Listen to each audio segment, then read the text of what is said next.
સુરેન્દ્રનગરથી નવનીતભાઈ, તમારો સવાલ છે કે શુભમ ચક્રવર્તીએ 7મો ખંડ સાધવા જતા દેવોએ એમની ચિલિકા ઉપાડી હતી.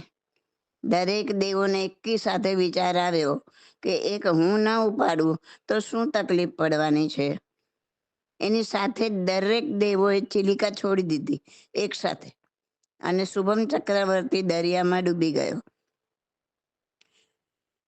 તો શ્રી કૃષ્ણ તો વાસુદેવ હતા છતાં તરીને આવ્યા, અને શુભમ ચક્રવર્તી હતા તો તે કેમ તરી શક્યા નહીં અને ડૂબી ગયા?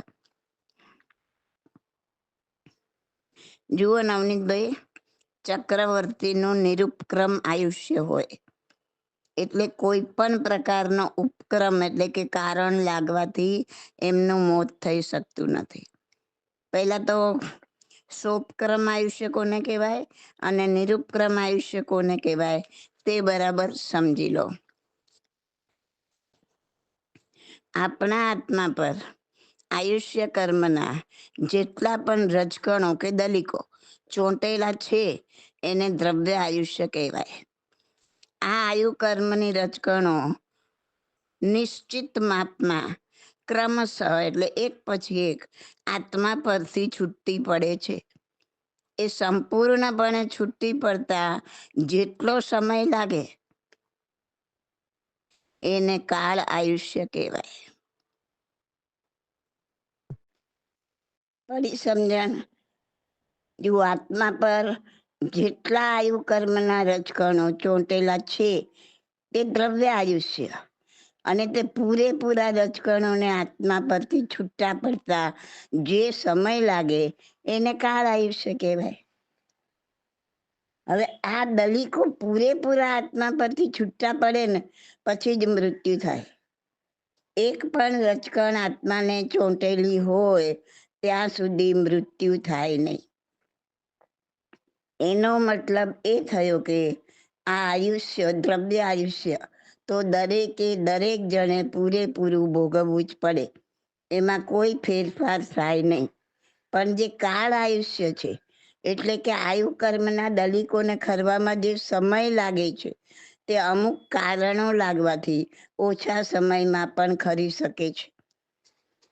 જેમ કે કોઈ દ્રાક્ષના ઝુમખામાં અમુક દ્રાક્ષ ખૂબ મજબૂતાઈથી ચોંટેલી છે, તેને એક એક કરીને વ્યવસ્થિત કાઢીએ તો ઝુમખાને ખાલી થતા 5 મિનિટ લાગે છે.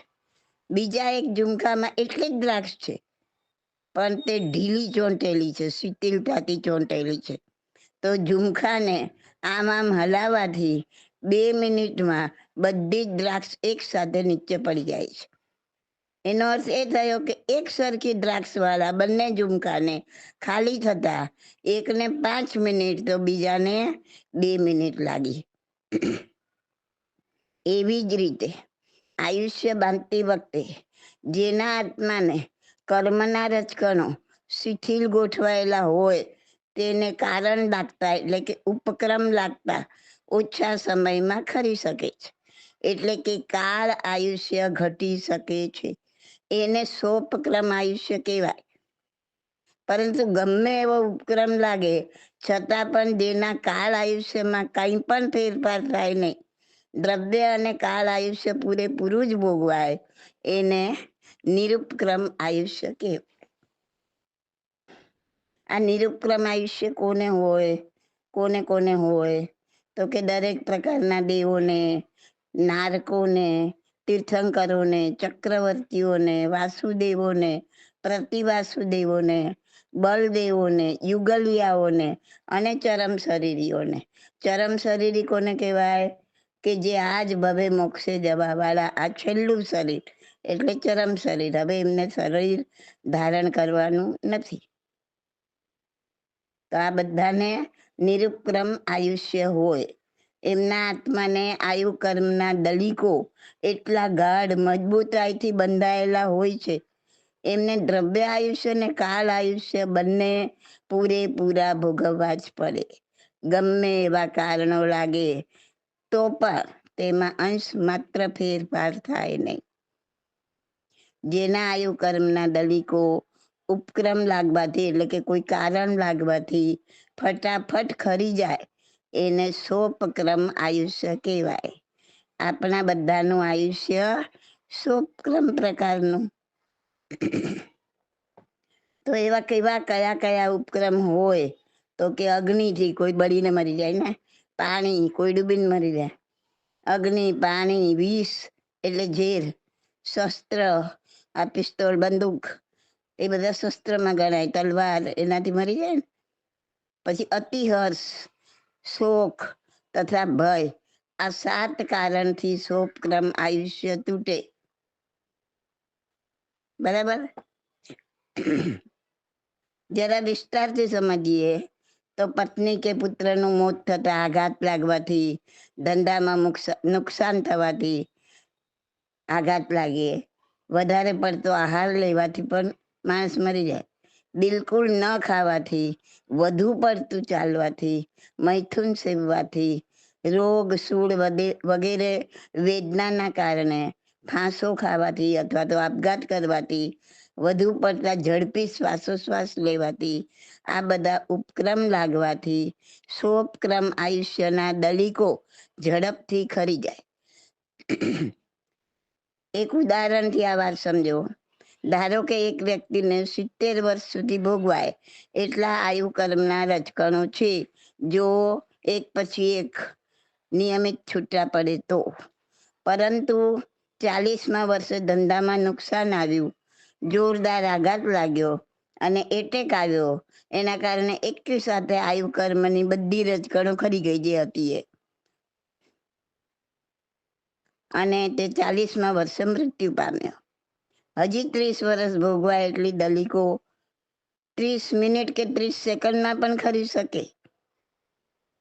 કોઈ કેસમાં એવું બન્યું કે તે વ્યક્તિને 40મા વર્ષે એટેક આવ્યો, ઘણી બધી રજકણો ખરી ગઈ પણ થોડીક રહી ગઈ. ધારો કે 10 વર્ષ ભોગવાય એટલી રહી ગઈ અને 20 વર્ષ જેટલી ખરી ગઈ. એટલે હવે તે વ્યક્તિને 40 + 10 એટલે કે 50 વર્ષ જીવશે એ વ્યક્તિ, પણ 5 વર્ષ પછી પાછો એટેક આવ્યો તો બાકી રહેલી 5 વર્ષ ભોગવા એટલી બધી કર્મ રજકણો એકી સાથે ખરી ગઈ અને તે વ્યક્તિને 45મા વર્ષે મૃત્યુ થયું.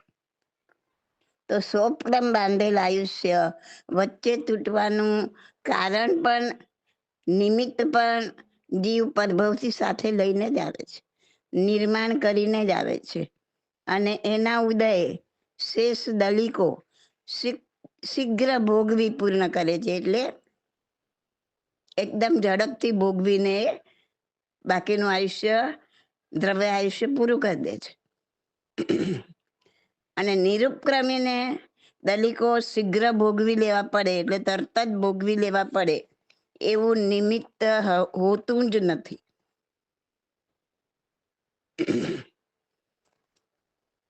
એટલે શુભમ ચક્રવર્તીની હવે આપણે વાત જોઈએ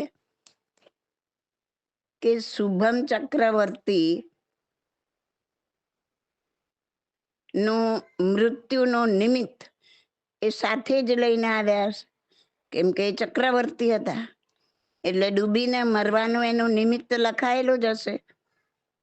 સમુદ્રમાં પડતાની સાથે જ સીધો નીચે ચાલ્યો ગયો હોય, કોઈ વિરાટ મગરમચ્છ જેવા દરિયાઈ પ્રાણીના મોંમાં ફસાઈ ગયા હોય અને મૃત્યુ પામ્યા હોય, એવું પણ બની શકે. એટલે ભલે ચક્રવર્તી તરી શકતા હતા, પણ આ નિરુપક્રમ આયુષ્ય હોય એમાં કોઈ એક ક્ષણ વધારી પણ ન શકે, ઘટાડી પણ ન શકે. માટે ચક્રવર્તી સમુદ્ર તરીને બહાર નીકળવાને બદલે ડૂબીને મૃત્યુ પામ્યા અને આ રીતના એમનું આયુષ્ય એ જ ટાઈમે, એ જ ક્ષણે, આ જ નિમિત્તથી પૂરું થવાનું હશે એટલે એ પૂરું થયું. ભગવાનને પણ જ્યારે ઇન્દ્ર કહે છે કે હે ભગવાન, મહાવીર ભગવાનને કે આયુષ્યની એક ક્ષણ વધારી દો ને તો આત્મધર્મ ચાલ્યો જશે, ત્યારે ભગવાન શું કહે છે કે એક ક્ષણ વધારવી કે ઘટાડવી મારા હાથની વાત નથી, કેમ કે તીર્થંકરોને પણ નિરુપક્રમ આયુષ્ય હોય એમાં કોઈ વધારી ઘટાડી શકે જ નહીં. ખ્યાલ આવ્યો? તો શુભમ ચક્રવર્તી કેમ તરીને બહાર ન નીકળ્યા? ભાઈ હવે એમને નીકળવાનું જ નહોતું.